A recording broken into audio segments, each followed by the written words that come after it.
Les musulmans se trompent sur les non-musulmans. Le discours et l'enseignement islamique doivent cesser de présenter les non-musulmans comme étant d'éternels fautifs et les musulmans comme des êtres angéliques ou des boucs émissaires. Que les autres sont dans l'erreur et eux dans la vérité. Que les autres doivent faire des concessions, mais pas eux. Nous devons cesser de voir dans les autres confessions des déviations ou des idolâtries et dans leurs adeptes du combustible pour attiser les flammes de l'enfer. Nous devons cesser de penser d'eux qu'ils sont des mécréants, au motif qu'ils croient en ce qui leur a été appris, en ce qu'ils ont reçu, mais que Dieu nous a différenciés et qu'il nous en expliquera les raisons le jour venu. Le prophète a dit, je cite, « Vous ne devez considérer les gens du livre ni comme dans le vrai, ni comme dans l'erreur. Dites-leur seulement, nous croyons à ce qui nous a été révélé et vous a été révélé. Notre Dieu et votre Dieu ne font qu'un. » Fin de citation du hadith. Les musulmans doivent changer leur vision des autres. Qui sont ces autres? Ce sont toutes les personnes, toutes les idées, tous les comportements, toutes les choses et tout ce qui sort du champ de leur cosmogonie et de leur savoir traditionnel. Ce sont d'abord leurs propres coreligionnaires, chiites ou sunnites selon sa propre appartenance. Ce sont les musulmans sociologiques non pratiquants, laïcs ou athées, les femmes, les arabes non musulmans, les fidèles des autres religions, les non-musulmans de toute la terre et peut-être aussi les extraterrestres. Les formes d'intelligence que nous sommes appelés à rencontrer dans un futur plus ou moins proche, car un univers aussi incroyablement illimité ne peut pas avoir été conçu pour les seuls musulmans et les djinns, ou les seuls êtres humains.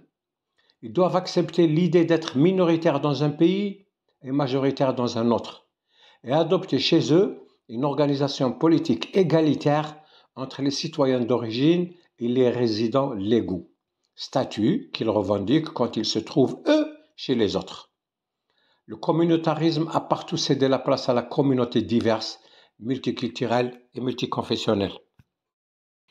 Les musulmans ont pu être, avant l'ère moderne, comme ils peuvent le redevenir dans l'ère postmoderne, la meilleure communauté sortie aux hommes. Non en vertu de quelques privilèges héréditaires ou d'un favoritisme divin, mais grâce aux performances culturelles, sociales, économiques et technologiques dont ils ont fait montre quand ils l'étaient et dont ils doivent faire montre de nouveau s'ils veulent le redevenir. Ce ne sera possible que s'ils redeviennent un moteur de l'histoire, un exemple d'authenticité et d'efficacité pour les autres nations. Or, ils en sont bien loin. Une minorité d'entre eux s'étant chargée d'achever de ruiner leur image auprès du reste de l'humanité. N'était le pétrole, ils seraient les derniers en tout. Les statistiques relatives à leur production intellectuelle, leur PIB ou leur IDH, indice de développement humain, sont disponibles, de même que le bilan de la guerre mondiale intra-islamique qu'ils se livrent stupidement.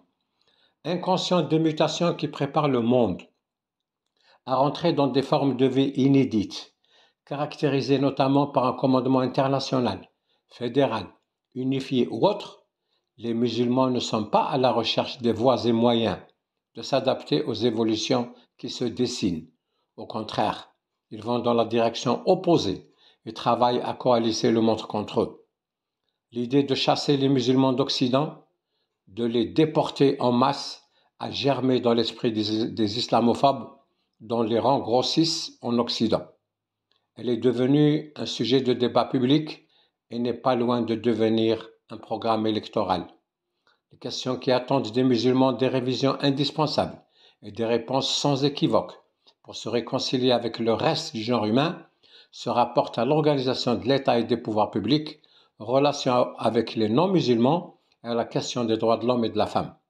Le droit international, la Déclaration universelle des droits de l'homme, le principe de réciprocité dans les rapports interétatiques ne peuvent tolérer que des êtres humains soient soumis à des discriminations à base religieuse. Ils doivent renoncer d'eux-mêmes à l'idée d'État islamique au profit de l'État moderne, démocratique et civil, car il n'existe plus d'État où ne vit qu'une seule communauté religieuse ou une seule race.